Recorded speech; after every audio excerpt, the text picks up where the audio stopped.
Pesan yang paling dalam kepada calon menteri dan wakil menteri ditekankan oleh Presiden terpilih Prabowo Subianto bahwa APBN itu benar-benar harus digunakan untuk kemaslahatan dan kesejahteraan rakyat. Saya masih bersama dengan ekonom senior Raden Pardede yang pernah menjadi wakil koordinator tim asistensi Menteri Keuangan tahun 2000 hingga 2004 pada masa pemerintahan Presiden Abdurrahman Wahid dan Megawati Soekarno Putri. Pak Raden Pardede, kalau kita lihat setelah dipanggil ke Kertanegara, menteri dan calon wakil menteri itu mendapat pembekalan di Hambalang. Rasanya ini juga baru pertama kali terjadi dalam sejarah ada pembekalan pada menteri dan wakil menteri. Sepertinya Presiden terpilih ingin memberikan sinyal kuat bahwa harus sama frekuensinya. Dan seperti yang selalu dikatakan oleh banyak presiden sebelumnya, tidak ada visi menteri, yang ada adalah visi presiden. Jadi ini sebuah gesture untuk memastikan, hey para menteri, kalau Anda bekerja, ini adalah sesuatu frekuensi kebijakan yang ingin saya ambil kira-kira seperti ini.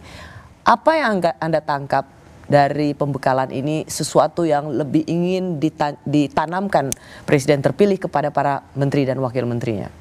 Ya, saya pikir saya setuju dengan tadi yang diobserv oleh Mbak Rosy ya, bahwa memang benar dia ingin membuat satu kesatuan di dalam visi misi beliau itu adalah visi misinya presiden, tidak ada visi misi dari para menteri ini. Yang kedua yang saya lihat adalah kita tahu bahwa Pak Prabowo ini sangat internasional, artinya pengetahuan globalnya, keinginan dia untuk menguasai isu-isu global sangat bagus sekali ya, dan dia sangat update di situ. Itu yang kita dengar, makanya kalau pembicaranya pembicara tingkat global ya. Yang menurut apa yang ingin disampaikan oleh Presiden terpilih? Ya satu jelas di situ, kalau ini kan sangat subjektif ya, persisnya saya nggak tahu apa yang dibicarakan, tapi yang diundang itu adalah seorang ahli di bidang politik ya, ahli John Meisner itu. Dan tentu dia selalu menjelaskan mengenai persoalan antara the great power, yaitu US sebagai the great power, dan ada another great power, katakan itu Rusia dulu, yang sekarang great powernya itu adalah Cina, dan kemudian the middle power which is Rusia. Jadi pasti di sekitar itu, dalam pertarungan menjadi nomor satu antara existing great power which is US dengan the new great power yang sekarang muncul China, itu akan bisa berpengaruh terhadap kita yang kecil ini. Dan dalam hal itu mungkin Pak Prabowo menunjukkan ya kita nggak bisa kecil-kecil terus. Kita harus menjadi sesuatu supaya dipandang juga oleh the great power ini. Artinya itu menunjukkan bahwa kita harus berbuat sesuatu baik dari sisi ekonomi, politik, militer. Kita harus menjadi negara kuat, toh penduduk kita besar, ekonomi kita bukan ecek-ecek juga. Jadi kita harus bertumbuh lebih cepat, kita harus membangun kekuatan politik dan luar negeri kita, mungkin kekuatan militer kita, supaya kita juga menjadi minimum the middle power dulu, supaya kita tidak dilecehkan. Itu saya pikir hal yang baik untuk menambah artinya semangat, ambisi daripada seluruh para menteri baru ini, dugaan saya, tapi saya nggak tahu. Sebuah tujuan yang sangat baik karena sepertinya tersirat bahwa Presiden terpilih ingin membuat peran Indonesia di pergaulan internasional atau di dunia global. Dia tidak melulu dipandang, padahal dengan jumlah penduduk yang besar, sudah menjadi anggota G20, tapi harus memiliki middle power tadi yang seperti Pak Raden katakan. Hanya juga pesan yang sangat dalam dipesankan oleh Presiden terpilih adalah jangan, salah satu yang ingin saya katakan sebagai kutipan langsungnya, jangan menugaskan kader-kader partai Anda untuk cari uang dari APBN dan APBD. Jadi satu sisi Presiden terpilih ingin memastikan bahwa Indonesia harus menjadi global player, tetapi satu sisi juga mewanti-wanti sebuah nasihat yang pada tahun berapa? Tahun 60 atau 70? Almarhum ayah beliau itu sudah mengindikasikan adanya kebocoran sebesar 30%, dan itu masih menjadi problem klasik bangsa ini. Ya, kalau kita lihat apa pernyataan beliau jangan menugaskan, artinya menteri-menteri dari partai Anda untuk mencari uang dari kementerian itu kan sebetulnya itu pesan yang sangat kuat sekali. Dan kalau itu mau dilakukan, saya pikir di sisi lain kita harus cari solusinya. Harus ada jalan keluar bagaimana pembiayaan politik ini supaya itu tuntas. Demikian juga gaji dari para menteri, gaji daripada ASN ini juga harus diperbaiki. Jadi itu satu kesatuan, itu nggak bisa kita paksa dia begini, tetapi tidak ada solusinya tempat. Soal kebocoran adalah sesuatu yang selalu menjadi concern presiden terpilih dalam kampanye pemilu presiden sebelumnya, selalu juga disebut dengan bocor. Sesuatu yang sudah terjadi puluhan tahun lalu dan menjadi problem klasik yang tidak terpecahkan. Menurut Pak Raden Pardede, apa sesungguhnya yang tidak mampu kita lakukan sehingga kebocoran itu masih terjadi? Ya, satu adalah ini kan menyangkut kepada disiplin dan behavior daripada kita semua. Itu yang pertama, kita kan kalau itu kan masalah etika dan yang lain-lain. Ini rasanya sama seperti apa yang dikatakan oleh Presiden Jokowi waktu itu.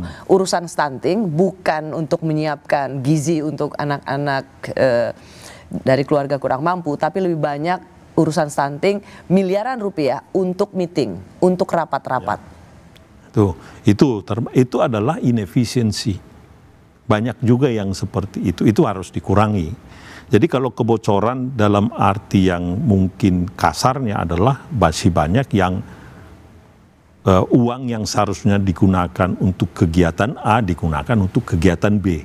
Yang tadi dikatakan itu apakah itu kita rapat dulu di Bali untuk membuat satu kegiatan di Jakarta.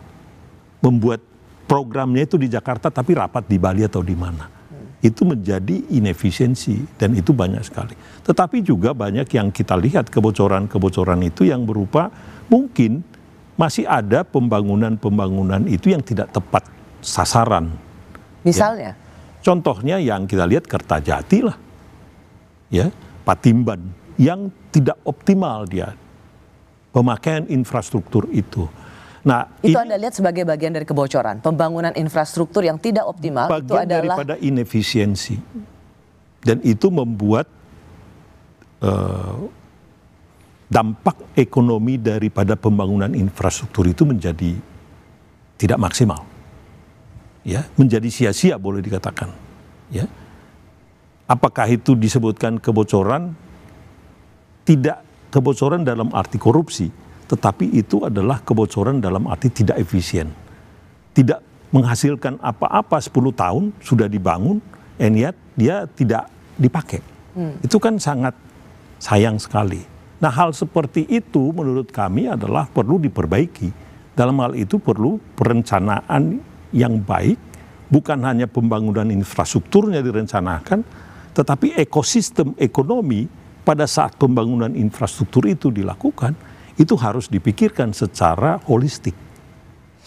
Saya masih mau masuk soal kebocoran, karena bagaimanapun juga ini sebuah persoalan klasik yang tidak selesai juga. Anda sudah ikut dalam tim ekonomi dari presiden ke presiden sebelumnya.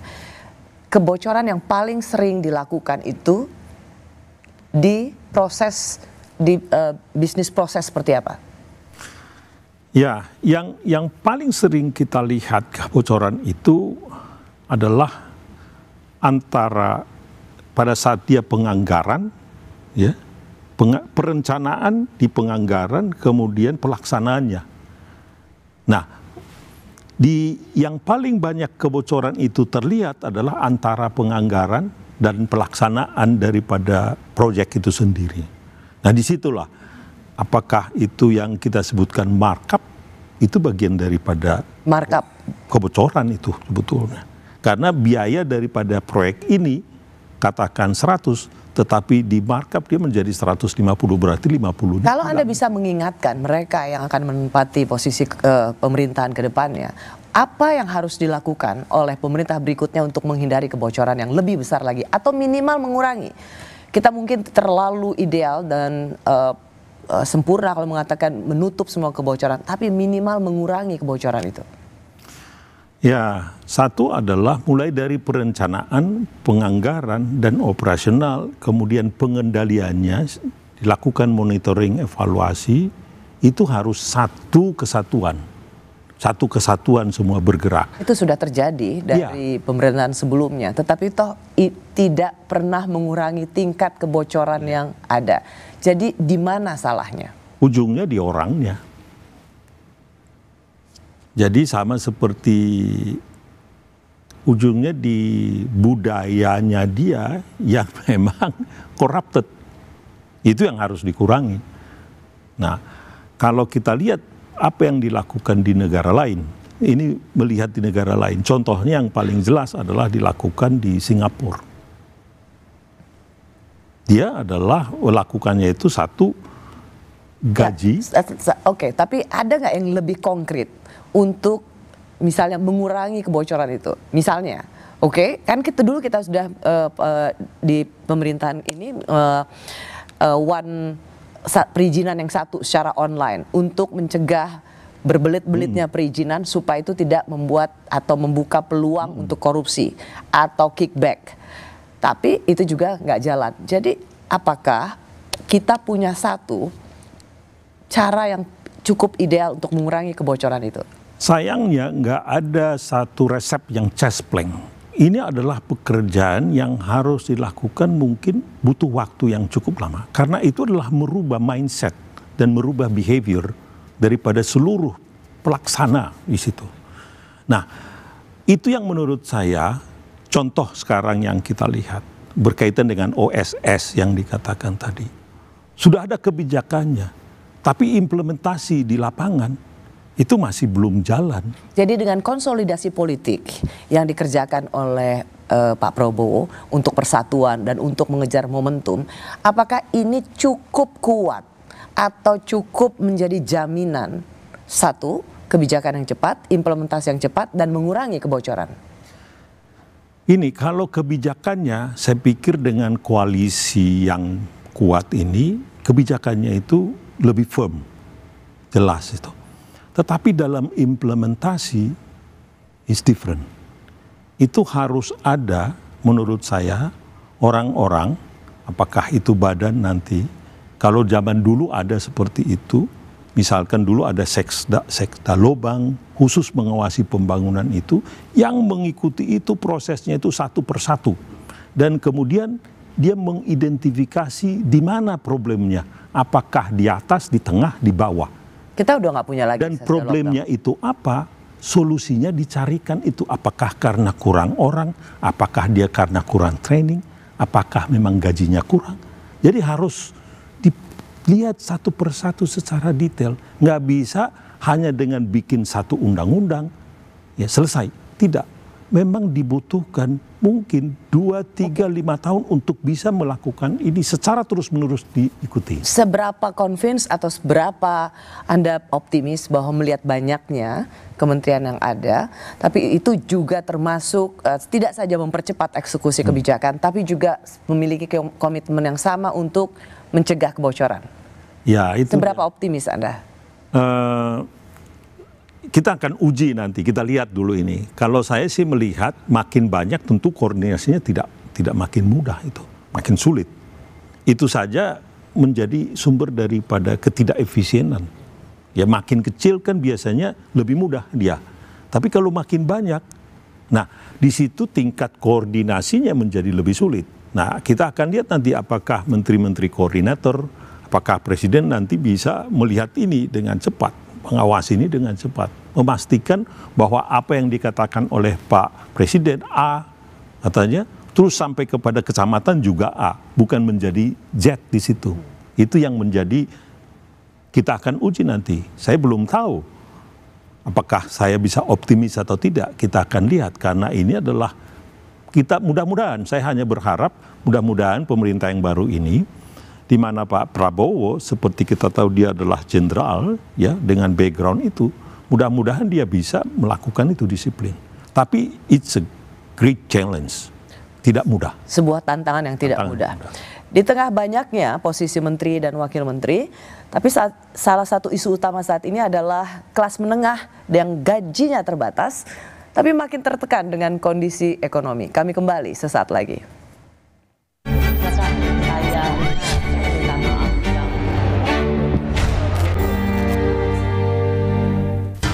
Karena saya ingin membentuk pemerintahan persatuan nasional yang kuat. Kalau kita mau menyusun